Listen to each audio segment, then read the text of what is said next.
आपके प्रदेश अध्यक्ष दल के कहते हैं कि 15 अगस्त 1947 को आजादी ही नहीं मिली, तो उन सनातन धर्म के जो शहीद मानने वाले जो शहीद हुए उनका यह अपमान है। तो क्या 1947 में आजादी मिली या नहीं मिली, यह सवाल स्पष्ट करिए। कम से कम सनातन धर्म के जो बच्चे हैं मानने वाले, उनके माता पिता हैं, उनका कक्षा 1 से 8 तक छात्रवृत्ति बंद कर दिया।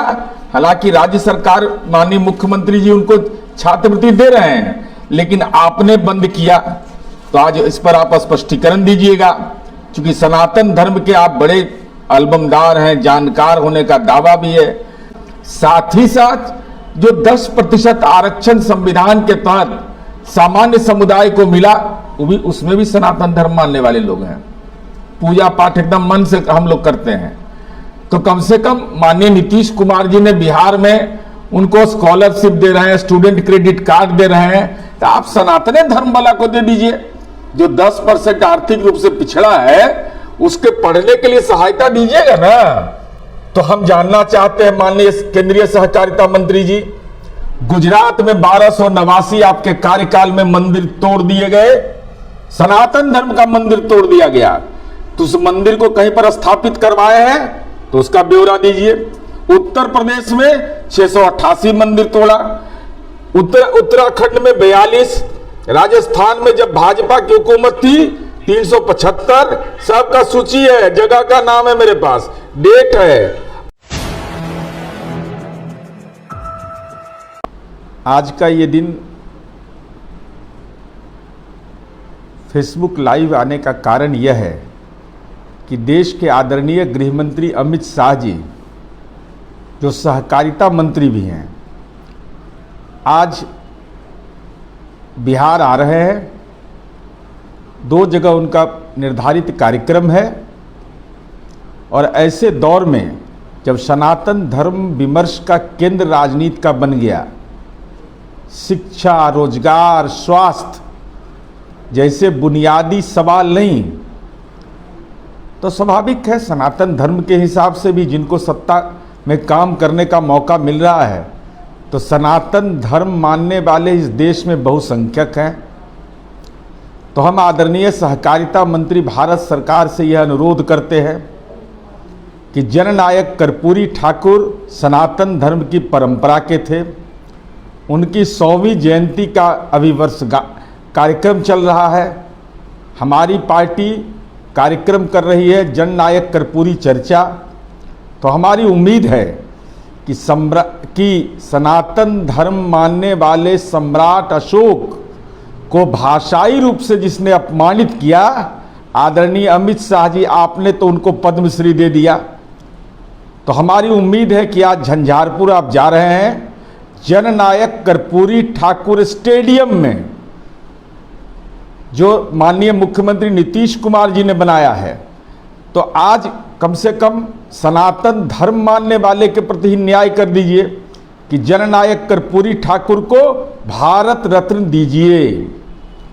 साथ ही साथ सनातन धर्म की परंपरा को मानने वाले ने भारत मां को आज़ादी दिलाने में अपनी महत्वपूर्ण भूमिका निभाई। तो आपके प्रदेश अध्यक्ष दल के कहते हैं कि 15 अगस्त 1947 को आज़ादी ही नहीं मिली, तो उन सनातन धर्म के जो शहीद मानने वाले जो शहीद हुए उनका यह अपमान है। तो क्या 1947 में आज़ादी मिली या नहीं मिली, यह सवाल स्पष्ट करिए। तीसरा महत्वपूर्ण हमारी उम्मीद है कि जननायक कर्पूरी ठाकुर स्टेडियम में कार्यक्रम होने जा रहा है झंझारपुर में, तो पीएम यशस्वी योजना चलाया गया। शिक्षा का अधिकार कानून में बना हुआ है। पीएम यशस्वी योजना के तहत सरकारी विद्यालय में पढ़ने वाले सनातन धर्म की परंपरा के पिछड़े और अति पिछड़े समुदाय के बच्चों का कक्षा 1 से 8 तक मंदिर, जो शिक्षा का मंदिर है, वहां छात्रवृत्ति बंद कर दिया गया। तो अगर सनातन धर्म की परंपरा के आप हैं तो उम्मीद हमारी है कि आप कम से कम सनातन धर्म के जो बच्चे हैं मानने वाले, उनके माता पिता हैं, उनका कक्षा 1 से 8 तक छात्रवृत्ति बंद कर दिया। हालांकि राज्य सरकार माननीय मुख्यमंत्री जी उनको छात्रवृत्ति दे रहे हैं, लेकिन आपने बंद किया। तो आज इस पर आप स्पष्टीकरण दीजिएगा, क्योंकि सनातन धर्म के आप बड़े अलबमदार हैं, जानकार होने का दावा भी है। सनातन धर्म की सामाजिक सच्चाई है जाति, जो आप भी मानते हैं। नौकरी से लेकर कल्याणकारी कार्यक्रम में जाति के आधार पर केंद्र सरकार विभिन्न योजनाएं चलाती हैं। तो हमारी उम्मीद है कि केंद्र सरकार सामाजिक आर्थिक जनगणना करवाएगी, क्योंकि सनातन धर्म मानने वाले ही दलित होते हैं। आप जनगणना नहीं करवा रहे हैं। 2021 में जनगणना होना चाहिए था, तो नहीं होने से जो डॉक्टर भीमराव अंबेडकर ने संविधान बनाया, जिसके सनातन धर्म मानने वाले डॉक्टर राजेंद्र प्रसाद भी सदस्य थे, तो निश्चित रूप से सामाजिक आर्थिक जनगणना अगर आप नहीं करवाएंगे तो दलितों को जो लोकसभा में और विधानसभा में आरक्षण मिलता है वह नहीं मिलेगा। तो हमारी उम्मीद है कि आज आप घोषणा करिएगा कि देश में जनगणना का क्या होगा। अगर जनगणना नहीं होगा तो जो सनातन धर्म मानने वाले दलित हैं उनकी हकमारी क्यों होगी, इस सवाल का जवाब दीजिएगा। साथ ही साथ जो 10% आरक्षण संविधान के तहत सामान्य समुदाय को मिला, उसमें भी सनातन धर्म मानने वाले लोग हैं। पूजा पाठ एकदम मन से हम लोग करते हैं। तो कम से कम माननीय नीतीश कुमार जी ने बिहार में उनको स्कॉलरशिप दे रहे हैं, स्टूडेंट क्रेडिट कार्ड दे रहे हैं, तो आप सनातन धर्म वाला को दे दीजिए। जो 10% आर्थिक रूप से पिछड़ा है उसके पढ़ने के लिए सहायता दीजिएगा ना। शिक्षा का अधिकार कानून है, न छात्रवृत्ति देते हैं कक्षा 1 से लेकर करके ऊपर की कक्षाओं तक, न स्टूडेंट क्रेडिट कार्ड दे रहे हैं। तो कम से कम आज घोषणा कर दीजिएगा।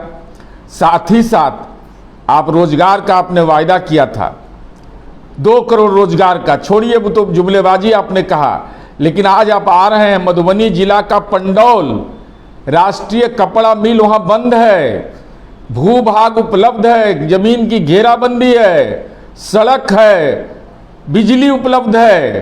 तो आप कृपा कर करके सनातन धर्म मानने वाले जो नौजवान हैं मधुबनी जिला के पंडौल के, कम से कम उनको जरूर आप आज घोषणा करिए कि पंडौल का राष्ट्रीय कपड़ा मिल खोलेंगे।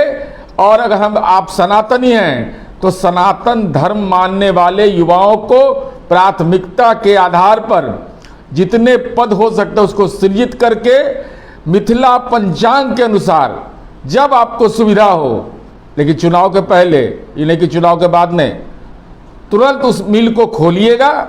और साथ ही साथ यह भी बताइएगा कि भाई हम सनातन धर्म के लोग हैं, आपके एमपी हैं उस इलाके में मधुबनी के, आपके एमएलए बहुत तेरे हैं। तो माननीय नीतीश कुमार जी के कार्यकाल में जो रजिस्टर्ड मंदिर है धार्मिक न्यास बोर्ड से, उसमें 13 में 9 की घेराबंदी हो गई मंदिर का। तो आपके जो विधायक और सांसद हैं, जरा इसका सार्वजनिक ब्यौरा आज पेश करिएगा मधुबनी दरभंगा सबका, कि मुख्यमंत्री क्षेत्रीय विकास योजना और सांसद क्षेत्रीय विकास योजना में आपने कितने मंदिरों की घेराबंदी कराई। सनातनी है तो मंदिर के तो घेराबंदी कराइएगा, वो अधिकार है आपको देने का। और अंतिम प्रश्न मेरा यह है कि आप सनातन धर्म मानने वाले लोग हैं, दावा है, हालांकि आचरण उसके विपरीत है, बिल्कुल आचरण तो ठीक उल्टा है। तो हम जानना चाहते हैं माननीय केंद्रीय सहकारिता मंत्री जी, गुजरात में 1289 आपके कार्यकाल में मंदिर तोड़ दिए गए, सनातन धर्म का मंदिर तोड़ दिया गया, तो उस मंदिर को कहीं पर स्थापित करवाए हैं तो उसका ब्यौरा दीजिए। उत्तर प्रदेश में 688 मंदिर तोड़ा, उत्तराखंड में 42, राजस्थान में जब भाजपा की हुकूमत थी 375, सबका सूची है, जगह का नाम है मेरे पास, डेट है। असम में 17, मध्य प्रदेश में 3, दिल्ली में 2, कुल 2416। जब भाजपा दिल्ली में थी। और उत्तर प्रदेश विश्वनाथ मंदिर कॉरिडोर में लगभग 300 शिवलिंग तोड़ा गया, जिसमें से लगभग 150 शिवलिंग आज भी वाराणसी के लंका थाना में रखा हुआ है। तो कब उनको बाबा भोले को मुक्त कराइएगा? बाबा भोले तो महादेव है, हर हर महादेव, उनकी कृपा असीम है। आज वो हाजत में बंद हैं।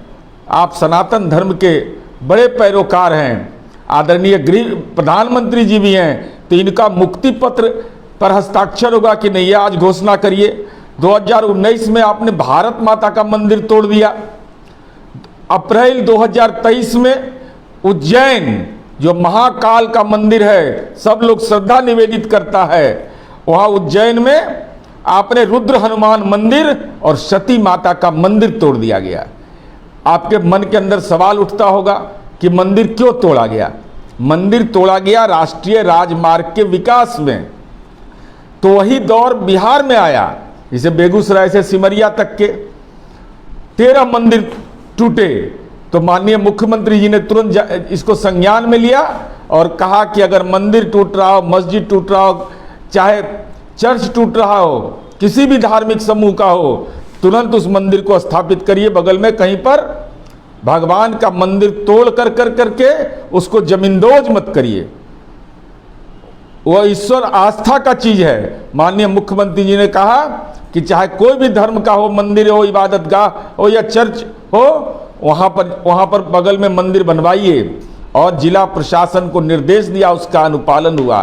तो आपने कुछ सनातन धर्म के जो मंदिर टूटे, वो मंदिर कहाँ स्थापित किए हैं, उसका खाता नंबर, जमाबंदी नंबर, ये सब बताइएगा ना। कि ब्रह्मांड में बता रहे हैं कि ब्रह्मांड में है कि चंद्रयान पर माने साउथ पोल पर स्थापित किए कि नॉर्थ पोल पर स्थापित कर दिए, कुछ तो बताइए। तो हमारी उम्मीद आज यह है कि केंद्रीय सहकारिता मंत्री इन बिंदुओं पर अपना नजरिया जरूर पेश करेंगे। अगर आप सनातन धर्म के नाम पर राजनीति में एजेंडा बना रहे हैं तो ये आपका अधिकार है लोकतंत्र में, लेकिन हमारी उम्मीद है कि सनातन धर्म से जुड़े जिन सवालों को मैंने उठाया है, आज आदरणीय सहकारिता मंत्री इन सवालों पर नजरिया जरूर पेश करेंगे। धन्यवाद, आभार।